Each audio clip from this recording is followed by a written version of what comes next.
Now, are these all the original pieces to the house? Yes. The Goodman LeGrand House Museum is one of Tyler's true historic gems. Built in 1859, the palatial home was bequeathed to the city by Sally Goodman LeGrand upon her passing. We have only artifacts from the Goodman family who lived here over 70 years. It's like 4 generations of Goodmans that lived in the house. With the original furnishings and belongings still in place, curator Patricia Heaton says it's no wonder the home still seems to be occupied. I've had people say where they felt someone touch their shoulder. They've heard soft voices. Voices and footsteps when no one's there. The sound of parties that were over a century ago. Much of the city's social life centered around the Goodman home. And music. Always there is music. When they'd have their galas here, their parties, they would open up these doors all the way on this side and also on the other side of the hallway. Heaton says it seems to be music from those long-ago parties that so often heard. Music she's heard as well. I heard what sounded like waltzes, dancing music. And I stopped for a moment. I remember the first time it happened to me. This was like late in the afternoon. It was still light outside.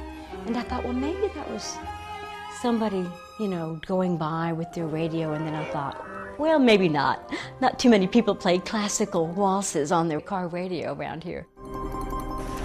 Now, the music seemed to have come from right down here, where the Goodmans held their many parties. But much of the phenomena reported came from right up these stairs. There's something about upstairs, particularly Etta's bedroom. The presence of feeling someone is watching them. Etta is Sally Goodman LeGrand's younger sister, who never married and was an invalid in her later life. Bob Sexton, former Goodman curator, says Etta's room had the same effect on him as it did on so many visitors. There would be a feeling that just eerie, creepy feeling, evil feeling. And I couldn't get out of there quick enough. I got the lights off, especially the first time it happened. Sexton says one time the feeling followed him out into the hall when he forgot to latch Etta's door. So I went to the back door that went out on the balcony. And I thought, well, I'll just let this out. And I opened the door. And when I shut the door, the feeling was gone. And that was sort of eerie. A feeling of unease in Etta's room is often reported by visitors. And time after time, people would ask me, did something happen up there? Sexton says that during his 12 years as curator, he heard many stories of unexplained phenomena. The sound of tinkling glasses and music were the most common, while one man spending the night in the Goodman swears he was invited downstairs to join the party. Please come downstairs and join us in the party. He said I wasn't about to go down to their party.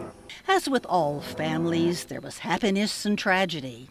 Sally Goodman LeGrand lost her parents, her baby son, her husband, and her sister Etta before her death in 1939.